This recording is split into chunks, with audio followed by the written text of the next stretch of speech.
Greetings, this is Ty Brown, and welcome to the Business of Creativity podcast, the unofficial podcast of the Pepperdine Graziadio Business School. I am joined by Dr. Abraham Park. Dr. Park is the Associate Dean of Academic Affairs. Greetings, Dr. Park. Thanks for joining us here on the podcast. Thanks, Ty, for having me for this. Yes, sir. I'm excited about it. Now, Dr. Park, no one could ever question your credibility in an academic situation. You did your undergrad and your Juris Doctorate from Berkeley, right? Which is prestigious in itself, right?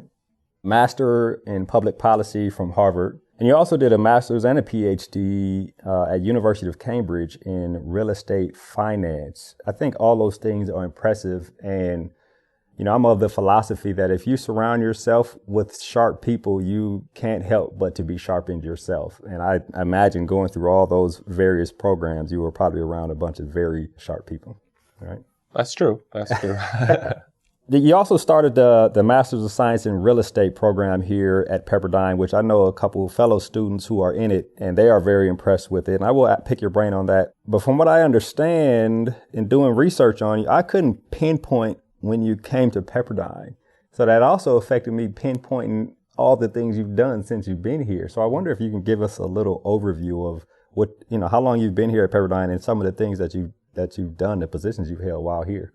Sure. I'll do that. Well, thank you once again for having me here, and I appreciate your time. So I think I went to college at Berkeley, but a really big thing that happened at Berkeley was actually I became a Christian. I met Christ as a freshman in college, and as you know what Berkeley's like, and yet Christ met me. So that shaped a lot as to my sort of purpose of life and what I wanted to do in my life. So I did study economics at Berkeley and wanted to be a lawyer, so ended up going to Berkeley Law School, and then did a joint program with Harvard Kennedy School, so that brought me to Boston for a few years. And after that, I worked as a lawyer and also transitioned into finance because I think I had more of a finance mind and a finance desire. So I ended up moving away from litigation and doing legal work towards business area of raising funds. Was part of a startup in Silicon Valley, also a VC firm. Later on, ended up being part of a hedge fund. And then after that, that brought me to overseas. So I got to live and was educated in all three and worked in all three continents, in Asia, as well as the US, East Coast, West Coast, and also later on in the UK. So later on, after doing some of that, it was actually my wife who brought us to London. It was her desire to wanting to study in England. I was working over in Asia and Korea and decided that I will also join her and think about what I might want to study. And that brought me to studying real estate finance at Cambridge and ended up getting a PhD there. And I was working also for a very wealthy real estate firm down in London, and then was supposed to work for them in their U.S. headquarters in San Francisco when I finished. But then I was introduced. So my intention of doing PhD wasn't to necessarily be an academic, but was introduced to Pepperdine. And so I ended up coming and visiting and realized what a great Christian university this was. Even though I grew up in Southern California, I didn't really know. But meeting the right people here made me think about what it would be like to work in the world of academia and as a Christian as well. So it's a unique place. Even though I went to various different colleges, I would say the mission's different, the vision's different, and how they treat and the perspective was very different. So I ended up joining Pepperdine as a faculty in 2007. So that's when I first got started. You know, I was a professor, assistant professor in finance, and taught in all different programs. And because of my real estate background, realized that Pepperdine didn't have a real estate master's program. And I felt that Pepperdine is positioned perfectly for a Master of Science in real estate. So ended up introducing and creating that program, and was also helpful in initially raising some funds to create a real estate institute. And then we've been having this program since. So that's kind of the background of the real estate program. And part of the reason why I wanted to do a real estate program is because it's a practical degree. It's a very tangible degree. And it's something that fits really well with this area, Southern California, as you can probably experience right now. Yeah. And it has a future in this region. And so I felt that we could create a special program. So Yeah, that's the background. That's excellent. Now, I did see that at some point you were the practitioner faculty of finance, right? Mm-hmm. I imagine that's when you were in a classroom and then having these designs in your brain about this concept, and then you want to take this and sit down with the powers that be and say, here's how I think we could design it, here's the focus of it. So just a little bit about that aspect of it. Yeah, sure. So I think I think naturally that's kind of my strong point. I'm always thinking about creative ways to create programs, innovate programs, and always seeing opportunities. I think that's kind of my, sort of God-given natural talent. So before coming, I knew pretty much all the programs out there in terms of real estate programs in the United States. I also knew the local programs, and I also understood some of the shortcomings of some of these programs in the marketplace for the students. So for example, USC has a great real estate program, but that program is out of their urban planning department. So it's more of a development design kind of a program. And UCLA has, and also Irvine has an MBA program with a real estate focus, but they don't have a 1-year program that really prepares our students for finance career from a business school, not from a planning school. So I think understanding all the pros and cons of different programs, especially in the SoCal, but over, across the United States and region, made me understand, okay, there is a great opportunity for our students to have a program that's very practical. It addresses the local market very well, and just the wealth that's in this area for people. I think that's kind of my one thing, and also brought me to also create a new program last year, which is MS in Business. But I think my heart is for our students, especially for Pepperdine Christian University students. I want them to excel out in the society and the workplace as well. There are certain things that Berkeley and Harvard and Cambridge brings to a person, which would be, and that allows them to be successful in their career and also to build wealth in their lives. Yeah. But I always felt that real estate is an area in which, Ivy League or not, educated or not, there's a potential for anyone to become a billionaire. And so many of the people that I brought in to speak in my program are people like that. They're not Harvard graduates, they're not Cambridge graduates, they're not Berkeley graduates, but they're all multi-billionaires. So I think I saw potential for understanding an area that would perhaps apply to many, many people, broader audience of students, if they understood what it took. But, being an immigrant, coming from an immigrant family, I think understanding house and understanding real estate, understanding kind of the long-term, positioning of an American dream perspective was kind of there. My father did real estate. Even though my siblings are doctors, they all do real estate. So I think it was kind of natural for me to understand and have that perspective and understanding the importance of real estate for any student, any person actually. So I think that was kind of the motivation behind that. And I think also MS in Business is seeing a need. A lot of college students graduating college with valuable skills, but not necessarily business skills. And how do you integrate those two? You only have a few years to major in something. Either you major in business or you major in all these other great areas. Right. So I think as a liberal arts school, you want students to be thinking about great books and about mathematics, about physics, about psychology and languages. But there's no time then to learn businesses. Yeah. So when they graduate, what do they do? Right. What are the options? So kind of seeing that need as well, I wanted to create a program that would address the need of those kind of students as well. So I think maybe that's the MS in Business, 1-year cram course, skills-based, no experience required business degree. Yeah. And I thought that would serve the need. And so I think my goal is to do what's best for our students here, especially, and to excel out there. And that's been my heart and my drive. So I've been more student-focused, I guess, more than anything. I think that's important. And that leads to a question I wanted to ask you about that is, you could be a professor, which is student-facing, so you have interaction with the students. You could be, as you are now, do you still teach a class? I do. Yeah, right. So you could be professor / part of the leadership of the business school and you could be caught up in the minutia of higher education and the minutia of making sure research and what you have to develop to continue to be a professor operates on a successful level. And in that, you could possibly lose the perspective of understanding what it means to be on a college campus and be student facing and interacting with the students. So I do wonder, for you specifically, because you have a great reputation amongst us as students, right? I can vouch for it. I wonder about your philosophy on that student interaction and relationships and fostering students beyond what can be considered a customer relationship, but like, these are very important people here on our campus, and we can't just throw information at them and keep going. But your perspective on that, I guess.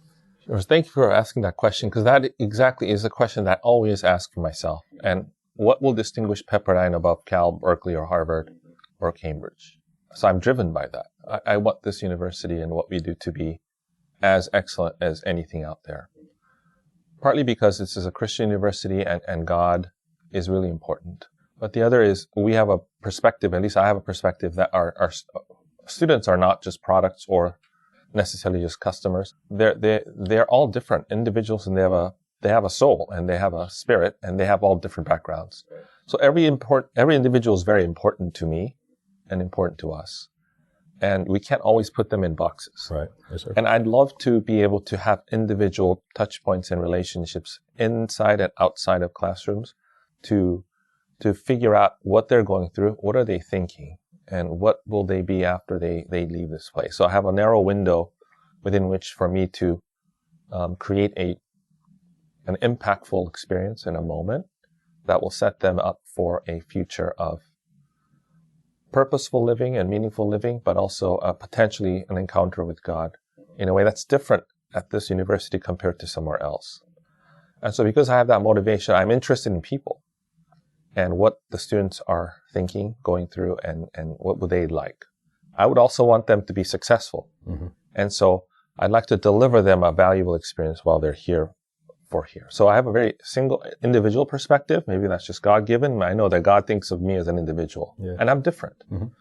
And the other is value, because as you know, this is an expensive place to get a degree. All right. So if they come here just to get a degree, there's competition everywhere.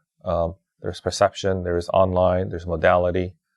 And so what I strive to do is create a most impactful, valuable proposition that has to make sense for the students and in the marketplace. Right. So I'm very value driven in the sense is they pay us X amount of money to come here. We represent God as a Christian university. And what do they leave with? And where is the greatest value that I can give to them? Sometimes it's personal. Sometimes it's the relationships that students might forge.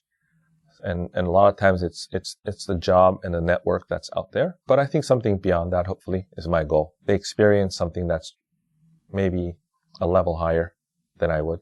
And so that's kind of the bigger goal. If I went to Berkeley, so Berkeley is a huge school. The school's set up in a way that's not geared towards the students. I find that interesting because you think about value versus perceived value, right? Perceived value and numbers are kind of how rankings come out, right? And then the value basically would be us as students. How do we value our experience here? And what it sounds like you're saying is your mix is making sure us as students value our experience here, and that aligns with the perceived value that others externally kind of rank us as. And if you can get those two to align, then you have a wonderful situation for schools, professors, and all who are involved with the university to be a part of, right? I think that's absolutely correct. In terms of perceived value, there's two different areas of perceived value. Okay. One is just what the ranking people do. Mm-hmm. So if you look at the ranking system, it's very different from, let's say, what the business would look when they look at a student. So if we're very mindful of just the ranking, then we're kind of playing the rankings game. Right. In many ways, we do some of that, like all schools should, but that's not necessarily geared towards what the businesses want here, Los Angeles. They want skills. They want people who are very highly professional. They want people who have ethics. They want people here who are hard workers. So I guess at the end of the day, in the marketplace, we want Pepperdine graduates to prove it out there. And I think we have. in a large part. So there's a reputation for Pepperdine is actually great in the working community. It may not be reflected necessarily in rankings going up and down. So there's two sort of perceived value. But students do look at rankings to come here and to get that education. There is that cycle.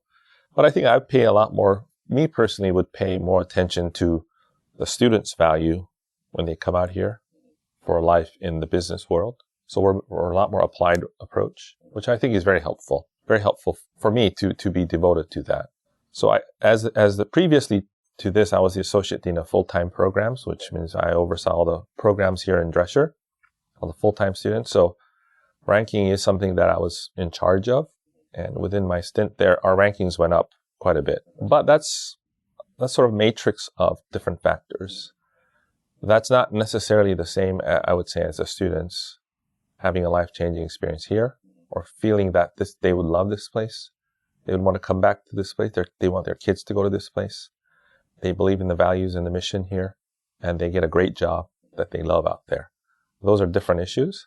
But I think I would love, in the long run, if we can change the students' lives, that would be more meaningful to me than going up in one or two rankings or whatever, using the matrix that way. But if there are systematic issues that prevent us from doing our best, though, I'd love to be able to fix all of that, because those two things should go naturally together as well. And so I'm in that middle area of my heart being with the students, also dealing with the academia. And I'd love to be able to create a system that works most efficiently there. To make sure everything is hitting on all cylinders. And that's what would make me very excited to make it happen. That's where creativity comes. That's where innovation comes. That's where it all simplicity comes. Yeah.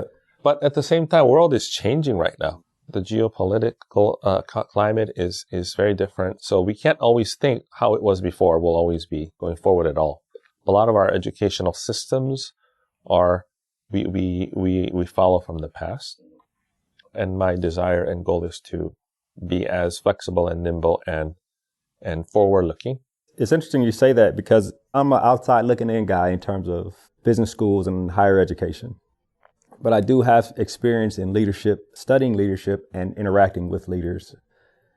And one thing that makes for a great leader is somebody who comes into a role with a wealth of experience and a wealth of understanding about what it takes to be successful in that role. And as the words you use, the matrix of things that allow that organization to be successful or to potentially be successful, and then have experience doing it, I think makes for excellent credibility, but then also makes for somebody who's a great leader, especially when you put in the fact that you care about the student, right?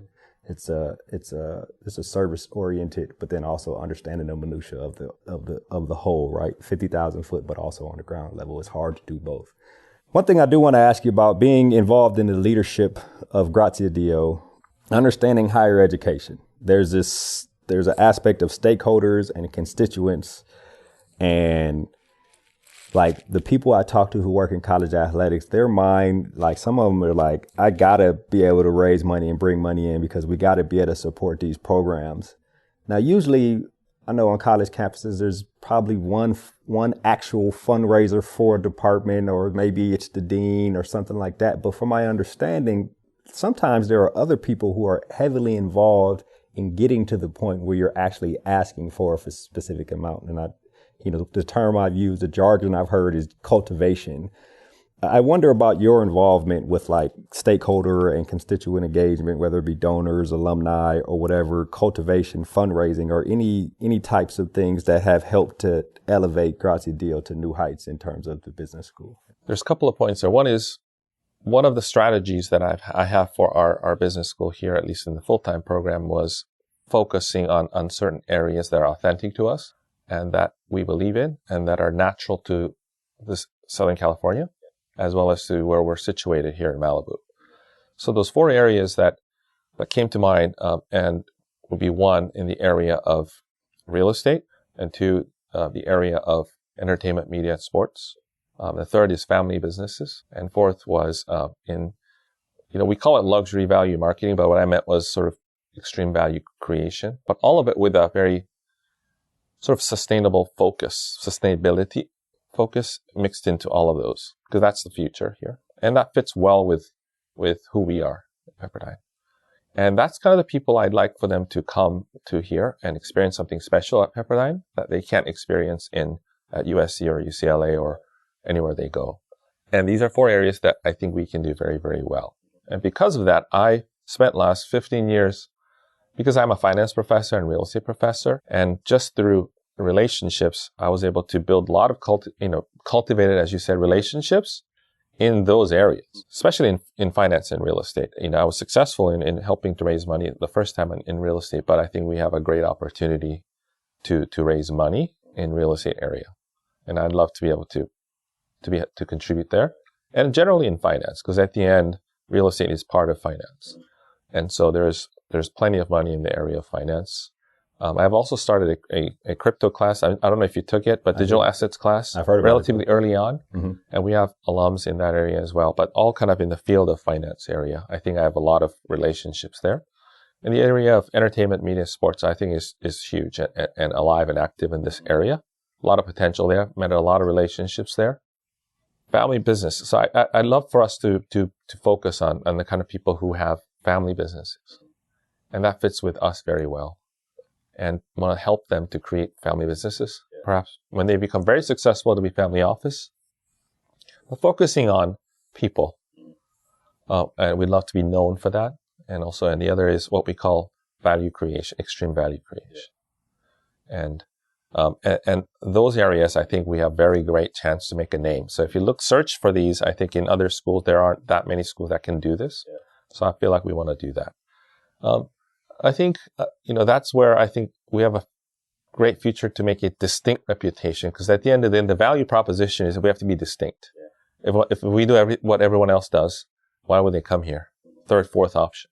So I want the students to know that we're first option when it comes to certain areas, have distinct reputation there. But at the end of the day, we serve a community. We have our part-time programs and online programs as well. We serve a certain community here. And I'm interested in creating a Pepperdine belongingness that's special. That's what I'm looking for. We don't have a football team. A lot of people kind of gather around that. But we do have other parts of athletics. We have a golf team that does really well. Yeah, right. But more than that, I think this belongingness is a really, really big issue for us as a Pepperdine. The identity, distinct identity for who we are, and how do we create that, especially for graduate school students. So my hope and desire is that we would be able to create a graduate school belongingness issue and a tackle that I'd love to be able to address, because we have a distributed campus, but we also have a lot of students that are on Malibu campus, around 450 to 475 at any given year, but they don't have any housing. So it's very difficult to build a community, holistic experience of what we're about. And my dream is to create that for us. I'll tell you what I find interesting about the answer you just gave me is that you've had, I guess is a better way to term it, ideas about the programs that you felt like could be successful based on how Pepperdine is positioned in the world, basically. Yes. And in order to create those programs, you went out and cultivated the relationships of people, whether they be academics, whether they be practitioners, or people who could potentially give to help build those programs, cultivated the relationships between them and Pepperdine U to a point to where as things begin to take off, it comes down to a question: are you willing to be involved, or are you not willing to be involved? I think that's an excellent thing in terms of the experience you've had here and wherever Pepperdine and Graziadio decides to go with the programs you mentioned and the business school. Mm-hmm. And if I could just add one more comment, is there's two things that we'll always have, I think, here, no matter what we do end up being specialized in this area or that. Two things that we'll always have. One is just our commitment to God and what Christian university should look like. We're always challenging ourselves for that. So I think we'll always keep that. So kind of people here are struggling with that, are always tackling that, answering that question. We want excellent. The other thing is the entrepreneurial spirit that we do have here. From the founder and to all the students that come, we'll always keep those two things alive at all times. Entrepreneurial. We want people to be entrepreneurial when they come here. Be creative. Yeah, be creative, ready to start their own business or apply what they learn in their own area, whatever. So I think those two things are that kind of the spirit of this Graziadio will always keep. So the faith being at the forefront. Faith part and sort of the entrepreneurial spirit will always be at the core of what we do. And of course, since we're in Southern California, industries and areas that are very, has a bright future, we want to be part of, whether it's real estate or, family businesses. So I'm a leadership guy. So Yes. I'm always asked questions about leaders, and you've been in this role for a while. You've been in a number of different roles throughout your career. You've been around a number of different people. And one thing I always want to find out from people is about making decisions, right? Because sometimes as leaders, we are judged by the decisions we make and really how we evaluate those decisions to decide if it was a good decision or not. So I wonder about your approach to tough decisions that you've probably had to make in your tenure, maybe here at Graziadio, in terms of, do you gather information? Are you a decision tree guy? Are you just all numbers? Is it data or is it intuition? Like, tell me about your decision-making process in terms of making tough decisions. Yeah. General decision-making approach I have is I pray for every decision, small or big. And two, I want to be selfless as much as possible. So I try to leave myself out of the equation, do what's best for the long-term future of this institution. That's second. And third is, to make those decisions, you have to have the right information, meaning who I get my information or where I get my information is really important, because you can have a very selective information or incomplete information. And so I try to spend a lot of time trying to gather information from sort of ground level as much as I can, because we can have a system where we just listen to each other and get report outs from very select people who've been funneled by sources that we don't know, just report it upwards. So what I do is I try to spend a lot of time on the ground level as much as possible. I think my father just taught me that. As I said, he did all of his business at McDonald's. He hangs out at McDonald's every day because he says he knows how the American economy is running. And I think I've always had that trust. So I like to spend a lot of time here. I live on campus, so I like to just hang around and see how things are, how the students are doing. I like meeting people and saying hello as much as I can, because that's where I pick up a lot of information as well, and as well as all the executive administrative level information, and then prayerfully leave myself out of the picture and make a decision that's best for the long term future of this institution or organization. But I'm a people's person, I guess. So I value relationships. So I think of a lot of relational issues a lot. At the same time, my mind is very finance oriented. So I think of a lot of the financial proposition, sort of values or future value of a decision, the impacts. Those are mixed in. It's jumbled in together for me. Which is excellent. And it goes back to what we said earlier, that you're operating at a 50,000 foot level, but also operating on the ground floor, right? I think that's important, because these days people make decisions without having been here, or they make decisions or just getting reports. But it's not the same, when it comes to people and their experience. So we're essentially, at the end of the day, we're not selling just information. Higher education is not selling just information. So we're selling a lot more than information when they come here. So you need to feel it, experience it. So I think being on campus and living on campus has helped me a lot to just and like meeting you, that's a great joy for me to meet with students and people like you as friends. Because I always think that after you finish the school, that we'll be friends. That's my investment. My investment is that for my long-term friends. We return, right? Yeah, they're not. I'll give you a grade and I'll see you later. And I don't think that way. All right. So hopefully you'll be my friend after this podcast. I will be your friend. Yes, sir. Well, Dr. Park, this has been an excellent conversation. There's a lot I picked up in terms of how you operate, how you think, people first. Faith is important, entrepreneurial mindset, 50-foot level, ground level, how you make decisions, your thoughts on a lot of things involved in Graziadio. I think I can speak for a number of students who know you and have classes or have interacted with you to say we really appreciate your presence here in terms of being an ear for us to vent to, right?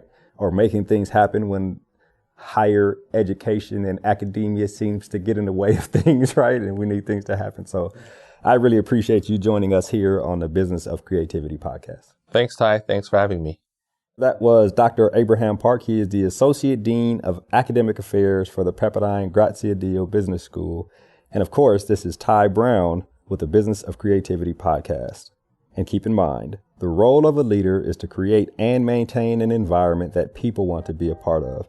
And as always, be better tomorrow than you are today.